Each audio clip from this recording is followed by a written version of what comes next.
Hello students, hope you all are fine. आज हम शुरू करते हैं अपने नेक्स्ट टॉपिक से। हमारा आज का टॉपिक है stress strain relation. Stress strain relation क्या होता है, इसके बारे में अगर हम बात करने से पहले मैं एक बात बता देना चाहूँगी आपको कि हम लोग स्ट्रेस क्या है, स्ट्रेन क्या है, इन सब कॉन्सेप्ट्स के बारे में पढ़ चुके हैं। स्ट्रेस की टाइप्स क्या होती हैं, स्ट्रेस का फॉर्मूला क्या है, स्ट्रेस की यूनिट क्या है, स्ट्रेस की डायमेंशन क्या है, और या स्ट्रेन जो है उसकी यूनिट क्या है, स्ट्रेन की डायमेंशन क्या है, स्ट्रेन की जो भी फॉर्मूला है, स्ट्रेन की जो भी टाइप्स हैं, उन सबको हम लोग एक एक करके अच्छे से पढ़ चुके हैं। इसके अलावा हम लोगों ने जो मॉडुलस ऑफ इलास्टिसिटी है, मॉडुलस ऑफ इलास्टिसिटी है, उसके टाइप्स की भी बात की है, उनके फॉर्मूलों की, उनके डायमेंशन की, उनके जो भी उनके अंदर पाए जाने वाली चीजें हैं उनके बारे में हम लोग बात कर चुके हैं। आज की वीडियो में हम बात करते हैं दी stress strain relation. Stress strain relation के बीच में कि क्या है ये स्ट्रेस स्ट्रेन रिलेशन। इस ग्राफ में ये जो हमारा ग्राफ है ये वेरिएशन शो करता है स्ट्रेस की स्ट्रेन के साथ या स्ट्रेन की स्ट्रेस के साथ। ये जो हमारा ग्राफ आपको यहाँ पर ऑडिबल है, आपको यहाँ पर जो आई होप जो मैं बोल रही हूँ आपको समझ आ रहा होगा। तो ये जो ग्राफ है जो आपको यहाँ विजिबल है, इसकी आज हम लोग बात करेंगे। ग्राफ है स्ट्रेस स्ट्रेन ग्राफ। जो स्ट्रेस है उसको y एक्सिस पर लिया गया है और स्ट्रेन को x एक्सिस पर लिया गया है। इस ग्राफ में मैंने एक एक पोर्शन को, एक एक पॉइंट को डिफाइन किया है। मान लो ये A पॉइंट है, ये B है, ये C है, ये D है, ये E है, ये F है। इस ग्राफ में I have shown the various points on the graph line। तो बात करेंगे अब हम लोग कि इन पॉइंट्स की क्या सिग्निफिकेंस है, ये जो पॉइंट्स हैं वो किससे रिलेटेड है एंड ऑल अबाउट दैट। सबसे पहला जो पोर्शन है हमारे ग्राफ का वो है OA। स्टार्ट करते हैं स्ट्रेस स्ट्रेन ग्राफ से। स्ट्रेस स्ट्रेन ग्राफ का जो फर्स्ट पोर्शन है वो है OA। पोर्शन OA में ये वो पोर्शन है जिसमें स्ट्रेस और स्ट्रेन डायरेक्टली प्रोपोर्शनल है। ये वो पोर्शन है, पोर्शन OA वो पोर्शन है जिसमें स्ट्रेस और स्ट्रेन डायरेक्टली प्रोपोर्शनल है, जिसमें हुक्स लॉ ओबे हो रहा है, जिसमें हुक्स लॉ ओबे हो रहा है। इसके साथ साथ जो यहाँ पर A पॉइंट आपको नजर आ रहा है, जो A पॉइंट आप लोगों को यहाँ विजिबल है, इस पॉइंट को प्रोपोर्शनल लिमिट भी कहा जाता है। जो पॉइंट A है उसको प्रोपोर्शनल लिमिट कहा जाता है। अगेन पोर्शन OA कौन सा है आपका, एक ऐसा पोर्शन जिसमें स्ट्रेस और स्ट्रेन डायरेक्टली प्रोपोर्शनल है, एक ऐसा पोर्शन जिसमें हुक्स लॉ ओबे हो रहा है, और यहां पर पाए जाने वाला जो पॉइंट A है इसको प्रोपोर्शनल लिमिट कहा जाता है।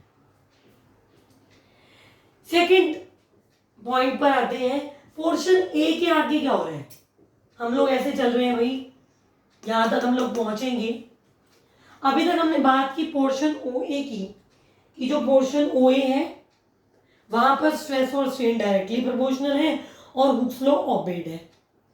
A पोर्शन के बाद क्या होता है, A पॉइंट के बाद क्या होता है, कहते हैं A पॉइंट के बाद जो ग्राफ है वो स्ट्रेट लाइन नहीं है।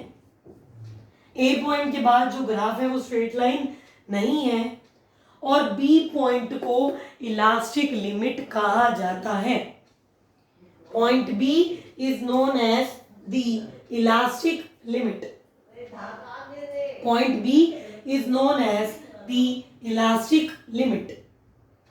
इलास्टिक लिमिट का मतलब क्या है कि अगर इसके बाद मैं फोर्स अप्लाई करूंगी तो बॉडी, जब उन फोर्स को हटाया जाएगा, बॉडी पहले वाली कॉन्फ़िगरेशन में तो किसी भी कीमत पर नहीं आने वाली। इलास्टिक लिमिट में पहले पढ़ा चुकी हूँ, पहले बता चुकी हूँ। मैं सिर्फ कॉन्सेप्ट को एक बार दोहरा रही हूँ ताकि अगर किसी को कोई दिक्कत है तो वो जो है उसकी वो फिल हो जाए space. Next is point B पर क्या होगा। हमने कहा ए पॉइंट के बाद का जो पोर्शन है वो स्ट्रेट लाइन नहीं है। हमने कहा ए पोर्शन के बाद का जो पोर्शन है, ए पॉइंट के बाद का जो पोर्शन है वो स्ट्रेट लाइन नहीं है। तो पोर्शन ए के बाद क्या होगा?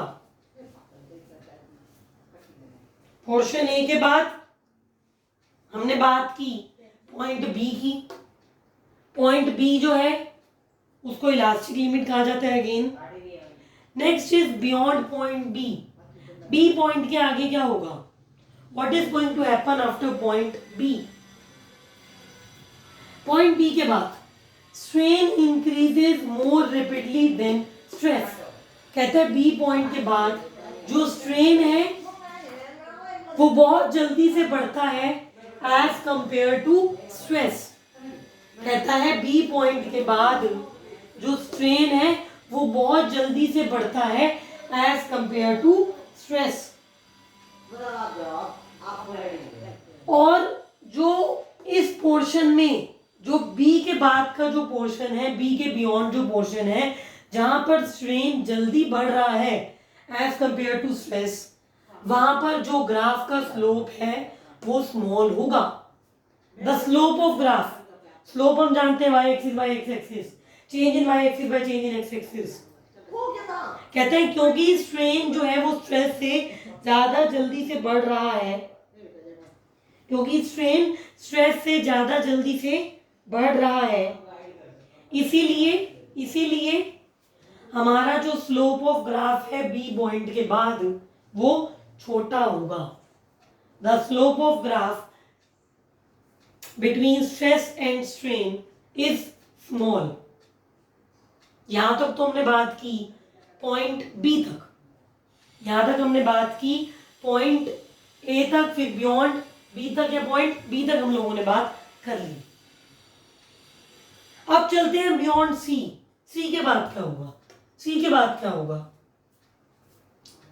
अभी तक बी बियॉन्ड तो सिर्फ ये था कि स्ट्रेन जो था वो जल्दी बढ़ रहा था स्ट्रेस से।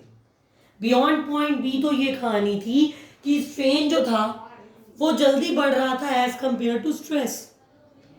पर सी के बाद तो कहानी में इतना फर्क आया, बियॉन्ड सी के बाद कहानी में इतना ज्यादा चेंज आया कि हम स्ट्रेस तो नहीं ले रहे पर स्ट्रेन बिना स्ट्रेस के बढ़ने लग गया।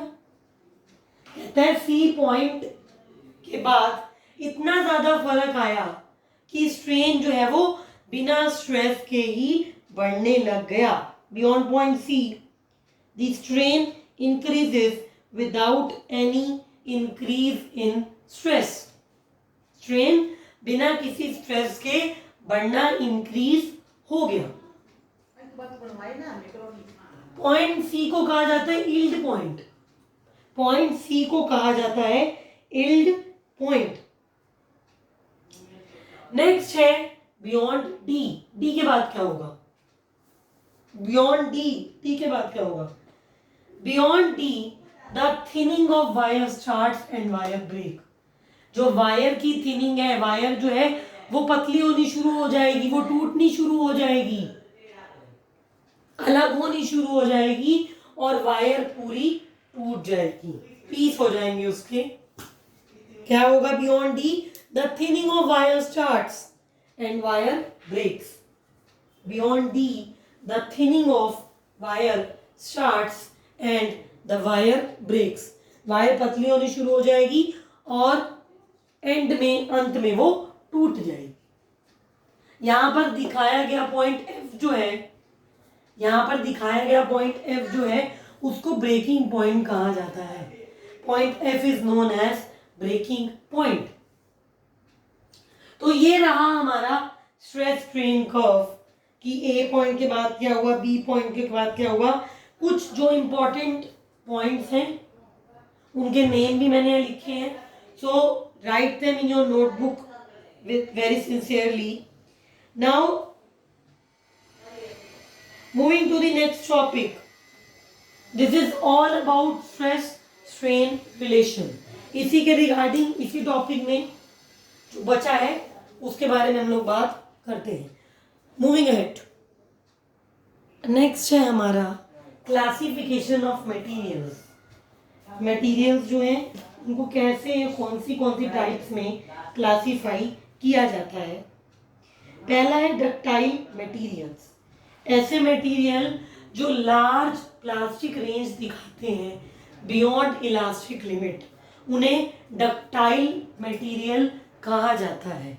ऐसे मटेरियल जिनकी जो प्लास्टिक रेंज है वो बहुत ज़्यादा है, ऐसे मटेरियल जिनकी प्लास्टिक रेंज बहुत ज़्यादा है उन्हें डक्टाइल मटेरियल कहा जाता है। डक्टाइल मटेरियल्स को स्प्रिंग बनाने के लिए, शीट बनाने के लिए, इन सब चीज़ों के लिए यूज किया जाता है। ऐसे मटेरियल जिनकी प्लास्टिक रेंज ज़्यादा है उनको डक्टाइल मटेरियल कहते हैं और इन्हें स्प्रिंग और शीट्स बनाने के लिए हम लोग यूज करते हैं। ब्रिटल मटेरियल कौन से हैं? ऐसे मटेरियल जिनकी प्लास्टिक रेंज जो है वो बहुत कम है। ऐसे मटेरियल्स जिनकी प्लास्टिक रेंज बहुत कम है उन्हें ब्रिटल मटेरियल की कैटेगरी में रखा जाता है। दोनों रिवर्स हो गए ना, इनकी प्लास्टिक रेंज ज़्यादा है तो डक्टाइल, जिनकी प्लास्टिक रेंज कम है वो ब्रिटल, जिनकी प्लास्टिक सी है, कंफ्यूज मत होना, जिनकी प्लास्टिक रेंज जो है वो छोटी है वो ब्रिटल और जिनकी प्लास्टिक रेंज ज़्यादा है वो डक्टाइल। स्प्रिंग और शीट को जो बनाया जाता है वो डक्टाइल मटेरियल्स का यूज किया जाता है उनको बनाने के लिए, और जो ब्रिटल जो मटेरियल्स हैं उनको ग्लास और आयरन बनाने के लिए यूज किया जाता है। जो ब्रिटल मटेरियल्स हैं उनको ग्लास आयरन बनाने के लिए यूज किया जाता है, या फिर मैं यूं कहूँ कि ग्लास और आयरन जो है वो ब्रिटल मटेरियल के एग्जांपल हो गए और स्प्रिंग और शीट्स आपके टेक्सटाइल के हो गए। एक ही चीज है, मिलती जुलती चीज है, तो उसमें कंफ्यूजन मत करना, कोई दिक्कत वाली बात नहीं है। लास्ट है इलास्टोमर्स। इलास्टोमर्स कौन से होते हैं? ऐसे मटेरियल्स जिनके लिए पाए जाने वाला स्ट्रेस स्ट्रेन कर्व जो है वो स्ट्रेट लाइन नहीं होता। वेरी इंपॉर्टेंट थिंग, ऐसे मटेरियल पेपर में आता है भी 1 नंबर में 4 ऑप्शन आते हैं, एमसीक्यू में आता है कौन से मटेरियल्स हैं जिनका stress strain curve straight line नहीं होता। पेपर में 1 नंबर के एमसीक्यू क्वेश्चन में, 1.5 नंबर में, 2 नंबर में ये क्वेश्चन आता है कि what are the materials which do not possess the straight stress strain curve, which are the materials which don't possess the straight stress strain curve. तो ऐसे मटेरियल कौन से हैं? इलास्टोमर्स, और इनका जो एग्जाम्पल है वो है रबड़। ठीक है, तो आज की वीडियो में हम लोगों ने सीखा भाई स्ट्रेस स्ट्रेन के बारे में, स्ट्रेस स्ट्रेन के बारे में हम लोगों ने सीखा, जो उनकी रिलेशनशिप है उसके बारे में हमने बात की, और कैसे हम लोग मटेरियल्स को ब्रॉडली 3 पार्ट्स में डिवाइड करते हैं, डक्टाइल, ब्रिटल और इलास्टोमर्स, उनके बारे में बात की और उनके एग्जांपल्स के बारे में बात की। So in today's video we have studied about stress-strain relationship and we are going to continue the next topic from the next video. With this, be regular with videos, don't waste your time, study hard. Thank you.